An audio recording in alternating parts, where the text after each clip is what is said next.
तुम्ही कधी इरकल साडी तर कधी इलकल साडी असं ऐकलं असेल, पण या दोन वेगळ्या साड्या आहेत का? तर उत्तर आहे नाही. खरं तर इलकल हे कर्नाटकातील इलकल या शहराचं इंग्रजी स्पेलिंग आहे. मराठीत त्याचा उच्चार आणि लेखन काही ठिकाणी इलकल तर काही ठिकाणी इरकल असा केला जातो. म्हणून इरकल आणि इलकल या दोन वेगळ्या साड्या नसून त्या एकाच पारंपरिक साडीची दोन प्रचलित नावं आहेत. ही साडी तिच्या खास विणकामासाठी, वेगळ्या बॉर्डरसाठी आणि पदरासाठी प्रसिद्ध आहे.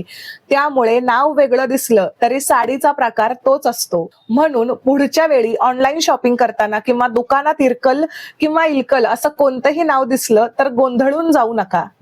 या विषयाची सविस्तर माहिती आणि अनेक महत्त्वाच्या टिप्स YouTube वरील पूर्ण व्हिडिओमध्ये दिल्या आहेत. त्यामुळे व्हिडिओ नक्की बघा. आणि ही रील उपयोगी वाटली असेल तर सेव्ह करा, मैत्रिणींसोबत शेअर करा आणि अशाच माहितीपूर्ण व्हिडिओंसाठी Instagramवर फॉलो आणि YouTubeवर सबस्क्राईब नक्की करा.